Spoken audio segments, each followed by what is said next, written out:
특히 중년 이후에는 예전처럼 먹지 않아도 살이 찌고 또 똑같은 다이어트를 해도 효과가 없는 경우가 많아요. 결국 절대 실패하지 않는 이 맞춤형 다이어트 전략 3가지가 있다.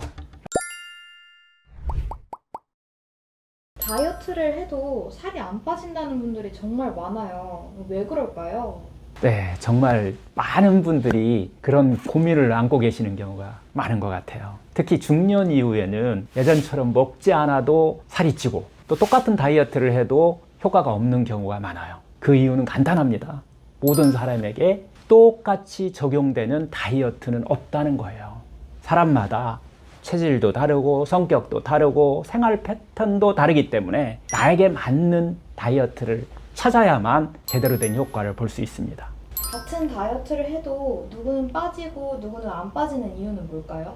핵심은요, 다름입니다. 예를 들어서 어떤 사람은 탄수화물을 줄이면 바로 살이 빠지는 경우가 있어요.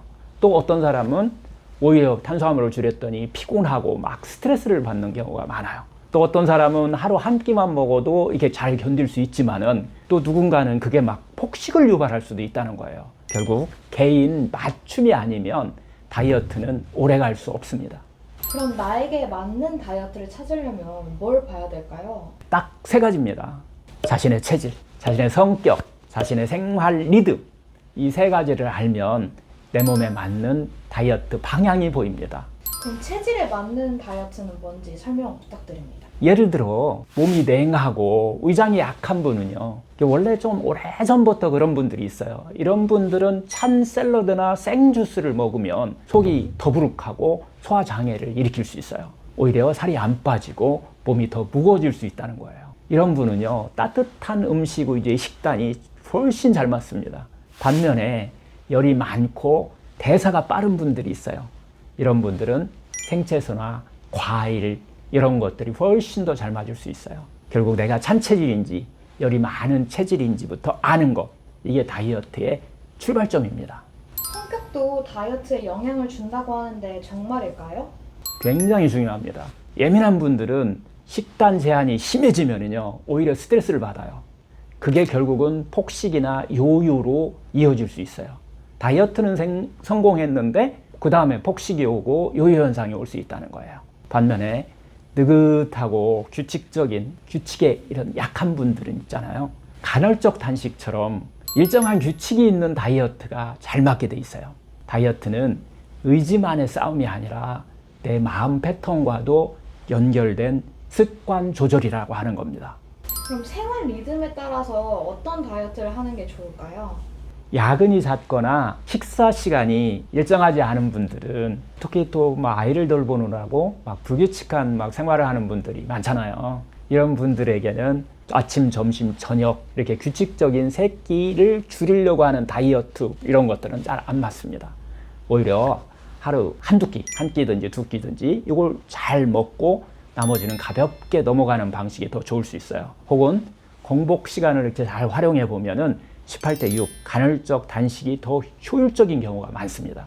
그럼 실제로 원장님이 정말 추천하는 다이어트 방법이 있다면 뭘까요? 이게 핵심 아닌가요? 자연치유 관점에서 보면은 결국 절대 실패하지 않는 이 맞춤형 다이어트 전략 3가지가 있다라고 제가 항상 강조드리면서 이걸 가르쳐 드리는데요.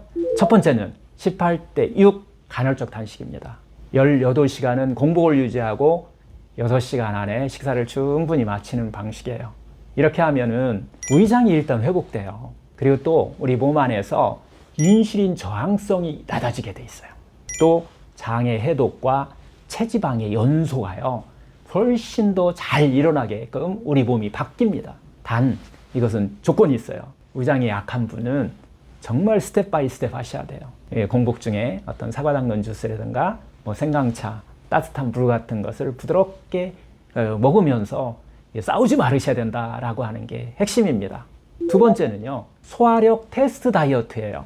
일주일 동안 한번 따뜻한 음식을 한번 주로 먹으시면서 천천히 씹기, 그 다음에 따뜻한 어떤 생강차를 생활 속에서 공복에 이렇게 드시는 거, 그 다음에 식후 한 20분 정도를 천천히 걷기, 이것만 한번 일주일 정도 한번 실천해 보세요. 이것은 이제 살이 빠지는 게 아니라 이건 부종이 빠집니다. 그래서 속이 편안해지고 또 식욕이 좀 줄게 돼 있어요.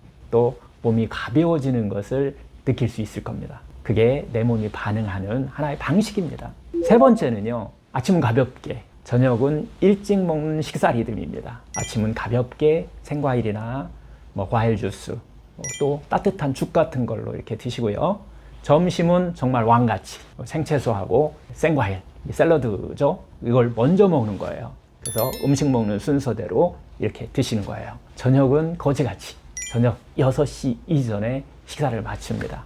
야식을 하지 않는 거예요. 야식은 무조건 독입니다. 이런 소화에 맞춘 리듬을 이렇게 만들어 가면은 몸이 훨씬 더 가벼워지고 살도 자연스럽게 빠지면서 건강도 회복할 수 있습니다. 다이어트는 몸무게와 싸우는 게 아니라 내 몸과 대화하는 일입니다. 남탓하지 말고 내 체질, 내 성격, 내 생활에 맞는 방식을 찾으셔야 된다는 거예요. 그러면 무리하지 않아도 살은 자연스럽게 빠지고 건강도 되찾을 수 있습니다.